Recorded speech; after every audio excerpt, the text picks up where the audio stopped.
Hello student, good morning and welcome to my channel Pro Education. तो आज है 19 मई और चलिए देख लेते हैं आज के करंट अफेयर का मोस्ट इंपोर्टेंट क्वेश्चन जो बहुत ही सेलेक्टिव होते हैं। तो शुरू करते हैं आज का पहला क्वेश्चन। मेरा वीडियो आप लोग को अच्छा लगता हो तो प्लीज लाइक कर दीजिएगा, शेयर कर दीजिएगा एंड सब्सक्राइब कर लीजिएगा। शुरू करते हैं आज का पहला क्वेश्चन। पश्चिम बंगाल राज्य सरकार द्वारा हाल ही में कौन सी योजनाओं की शुरुआत की गई है?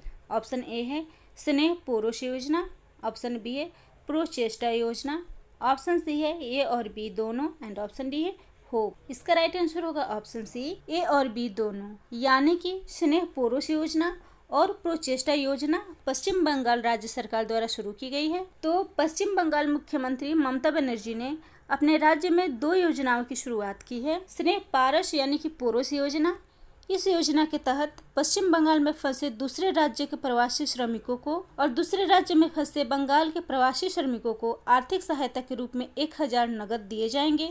दूसरा है प्रोचेष्टा योजना। इस योजना के तहत गरीबों को हर महीने मुफ्त राशन, कोरोना महामारी से लड़ने के लिए स्वास्थ्य बीमा और दिहाड़ी मजदूरों को 1000 रुपए दिए जाएंगे। तो हाल ही में वित्त मंत्री निर्मला सीतारमण ने गरीबों, बुजुर्गों, स्वयं सहायता समूहों और निम्न आयु वर्गों के लिए 1.70 लाख करोड़ की प्रधानमंत्री गरीब कल्याण योजना शुरू की है। तो इस योजना को शुरू किया है पश्चिम बंगाल ने। राजधानी है कोलकाता, मुख्यमंत्री है ममता बनर्जी, राज्यपाल है जगदीप धनखड़, उच्च न्यायालय है कोलकाता उच्च न्यायालय। पश्चिम बंगाल की राजधानी कोलकाता की स्थापना जॉब चार्नक ने की थी। पश्चिम बंगाल धान के उत्पादन में दूसरे, अनाज के उत्पादन में चौथे तथा जूट के उत्पादन में प्रथम स्थान पर है। सुंदरवन भारत के पश्चिम बंगाल तथा बांग्लादेश में स्थित विश्व का सबसे बड़ा नदी डेल्टा है।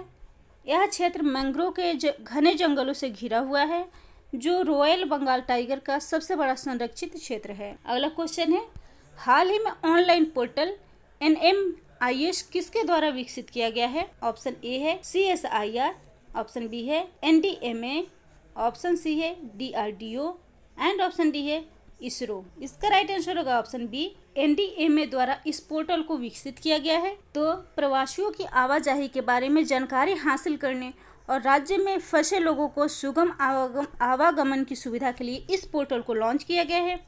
यह पोर्टल एक राज्य से दूसरे राज्य की यात्रा करने वाले प्रवासियों को संपर्क करने में सहायता करेगा।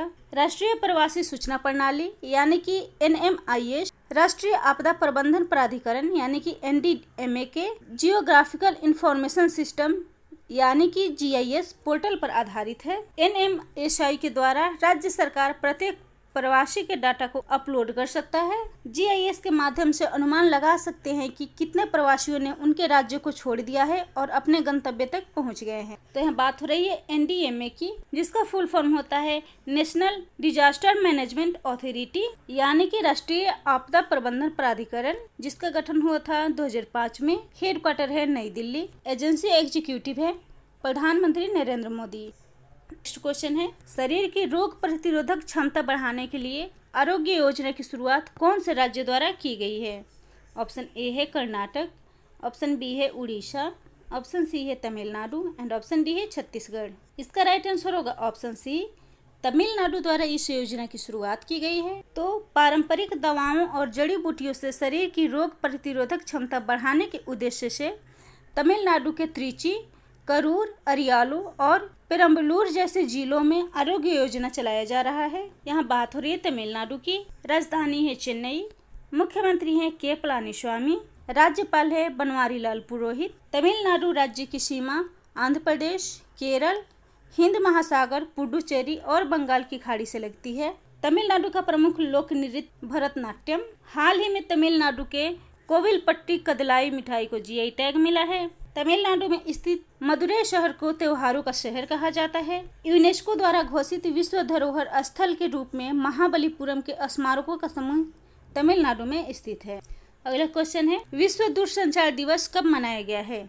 ऑप्शन ए है 16 मई, ऑप्शन बी है 17 मई, ऑप्शन सी है 15 मई एंड ऑप्शन डी है 14 मई। इसका राइट आंसर होगा ऑप्शन बी, विश्व दूरसंचार दिवस 17 मई को मनाया गया है। तो 17 मई के दिन विश्व दूरसंचार दिवस के रूप में मनाया जाता है। 17 मई 1865 को पेरिस में पहले इंटरनेशनल टेल्को कन्वेंशन पर हस्ताक्षर किए गए थे। इसी दिन को विश्व दूरसंचार दिवस के रूप में मनाया जाता है। इस दिवस को मनाने का उद्देश्य इंटरनेट और नई प्रौद्योगिकी द्वारा लाए गए सामाजिक परिवर्तनों की वैश्विक जागरूकता को बढ़ावा देना है। अगला क्वेश्चन है, हाल ही में किस राज्य की पुलिस द्वारा thermal corona combat headgear launch किया गया है? ऑप्शन ए है कोलकाता पुलिस, ऑप्शन बी है महाराष्ट्र पुलिस, ऑप्शन सी है Punjab police and option D है दिल्ली पुलिस। इसका राइट आंसर होगा ऑप्शन डी, दिल्ली पुलिस द्वारा इसको लॉन्च किया गया है। तो दिल्ली पुलिस ने इंडियन रोबोटिक सॉल्यूशन के साथ मिलकर एक thermal corona combat drone launch किया है। इसके माध्यम से पुलिसकर्मी 10 से 15 मीटर की दूरी से बड़ी संख्या में लोगों के तापमान का पता लगा सकेंगे। इस ड्रोन में कैमरा और लाउड स्पीकर भी लगे हैं जिससे भीड़ पर नजर रखी जा सकती है। इस डिवाइस के माध्यम से लाइव इमेजरी को केंद्रीकृत नियंत्रण केंद्र में भी भेजा जा सकता है। तो यह बात हो रही है दिल्ली की। मुख्यमंत्री हैं अरविंद केजरीवाल, उपराज्यपाल हैं अनिल बैजल। 1911 में दिल्ली को भारत का राजधानी बनाया गया है और 1 नवंबर 1956 को दिल्ली केंद्र शासित प्रदेश घोषित हुआ। दिल्ली के प्रमुख ऐतिहासिक स्थल हैं इंडिया गेट, कुतुब मीनार, संसद भवन, जमा मस्जिद, लाल किला, राष्ट्रपति भवन, जंतर मंतर और अक्षरधाम मंदिर। अगला क्वेश्चन है, हाल ही में किसके द्वारा वैश्विक वन संसाधन मूल्यांकन 2020 रिपोर्ट जारी की गई है? ऑप्शन ए है वन प्रबंध परिषद, ऑप्शन बी है वन अनुसंधान अंतर्राष्ट्रीय संघ, ऑप्शन सी है खाद्य और कृषि संगठन एंड ऑप्शन डी है वन संयुक्त राष्ट्र मंच। इसका राइट आंसर होगा ऑप्शन सी, खाद्य और कृषि संगठन द्वारा इस रिपोर्ट को जारी किया गया है। तो खाद्य और कृषि संगठन ने इस रिपोर्ट को जारी किया है।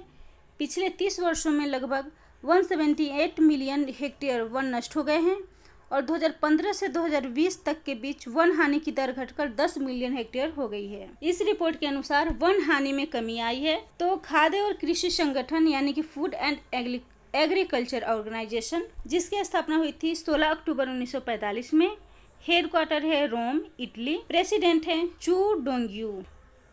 अगला क्वेश्चन है, जम्मू और कश्मीर बैंक के नए प्रबंध महानिदेशक के रूप में किसे नियुक्त किया गया है? ऑप्शन ए है जुबेर इकबाल, ऑप्शन बी है राजेश गोयल, ऑप्शन सी है V Vidyavati and option D है मनोज आहूजा। तो इसका राइट आंसर होगा ऑप्शन ए, जुबेर इकबाल को जम्मू और कश्मीर बैंक के प्रबंध महानिदेशक के रूप में नियुक्त किया गया है। तो जुबेर इकबाल को जम्मू और कश्मीर सरकार ने जम्मू और कश्मीर बैंक का नया एमडी नियुक्त किया है। जुबेर इकबाल का 3 साल का कार्यकाल होगा। इनसे पहले आर.के. चिब्बर जम्मू और कश्मीर बैंक के एमडी और अध्यक्ष थे, जो अब 3 सालों तक इस बैंक के अध्यक्ष के रूप में बने रहेंगे। तो यहाँ बात हो रही है जम्मू और कश्मीर बैंक की, जिसकी स्थापना 1 अक्टूबर 1938 ईस्वी में हुई थी। हेडक्वार्टर है श्रीनगर, जम्मू और कश्मीर। चेयरमैन है आर.के. चिब्बर। सेकेंड ऑप्शन था राजेश गोयल, जो national real estate development council के महानिदेशक के रूप में नियुक्त किए गए हैं। अगला ऑप्शन है वी विद्यावती, जो भारतीय पुरातत्व सर्वेक्षण की महानिदेशक के रूप में नियुक्त की गई हैं। ऑप्शन डी था मनोज आहूजा, जो CBSE यानी कि central board of secondary education के नए अध्यक्ष के रूप में नियुक्त हुए हैं। अगला क्वेश्चन है, हाल ही में मिशन ग्रैंड केयर किस राज्य द्वारा शुरू किया जा रहा है? ऑप्शन ए है महाराष्ट्र, ऑप्शन बी है केरल, ऑप्शन सी है गुजरात एंड ऑप्शन डी है दिल्ली। तो इसका राइट आंसर होगा ऑप्शन बी, केरल द्वारा इस मिशन को शुरू किया जा रहा है। तो कुदुम्बश्री ने मिशन ग्रैंड केयर योजना को बुजुर्गों और विदेश तथा अन्य स्थानों से आने वाले लोगों की सुरक्षा और देखभाल को प्राथमिकता देने के लिए इसकी शुरुआत की है। कुदुम्बश्री महिला स्वयं सहायता समूह है। तो यह बात हो रही है केरल की। राजधानी है तिरुअनंतपुरम, मुख्यमंत्री है पी सत्शिवम, राज्यपाल है पिनरई विजयन, राजभाषा है मलयालम, लोक नृत्य है कथकली, प्रमुख त्योहार है ओणम। अगला क्वेश्चन है, केंद्र सरकार ने आत्मनिर्भर भारत अभियान के तहत मनरेगा के लिए कितने करोड़ रुपए देने की घोषणा की है?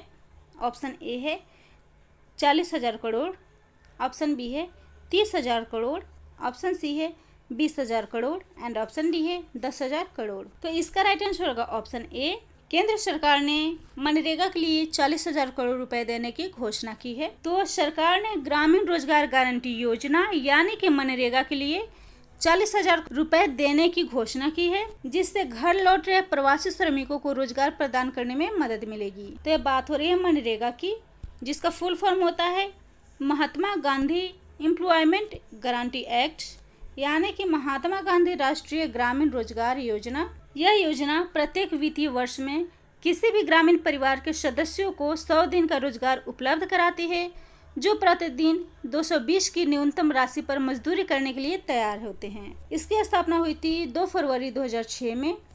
ग्रामीण विकास मंत्री हैं रघुवंश प्रसाद सिंह।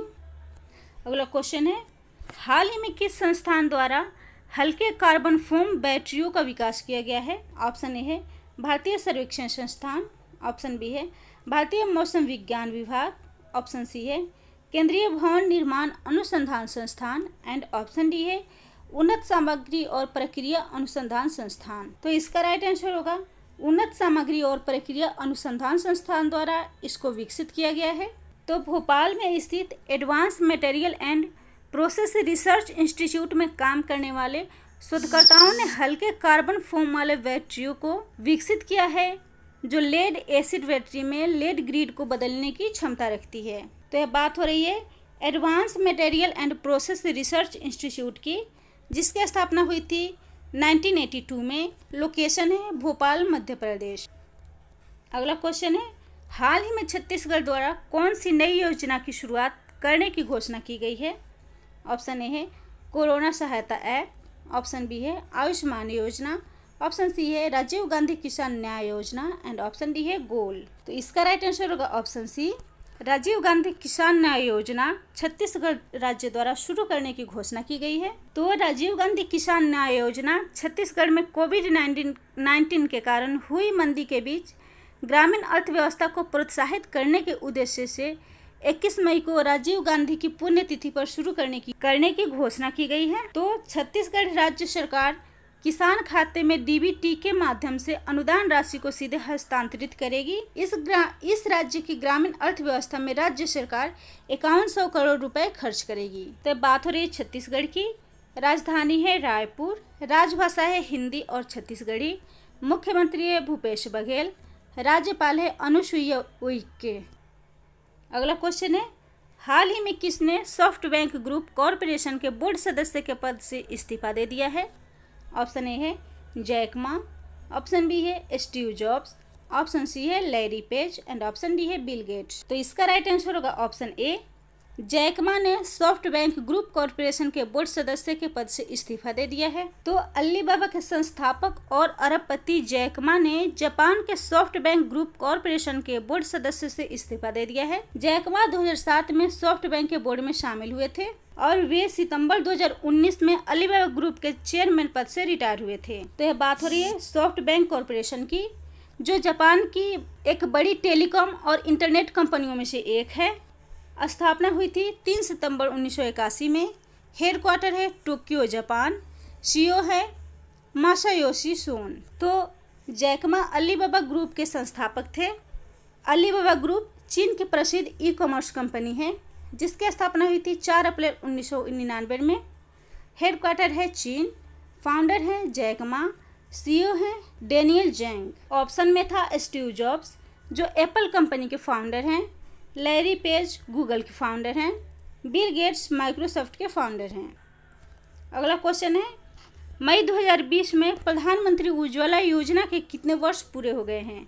ऑप्शन ए है 2 वर्ष, ऑप्शन बी है 3 वर्ष, ऑप्शन सी है 4 वर्ष एंड ऑप्शन डी है 5 वर्ष। इसका राइट आंसर होगा ऑप्शन सी 4 वर्ष, यानी कि प्रधानमंत्री उज्ज्वला योजना के 4 वर्ष पूरे हो गए हैं। तो मई 2016 को प्रधानमंत्री नरेंद्र मोदी ने उज्ज्वला योजना की शुरुआत की थी। इस योजना के अंतर्गत गरीब महिलाओं को मुफ्त एलपीजी गैस कनेक्शन दिए जाते हैं। तो मेरा वीडियो आप लोग को अच्छा लगता हो तो प्लीज़ लाइक कर दीजिएगा, शेयर कर दीजिएगा एंड सब्सक्राइब कर लीजिएगा।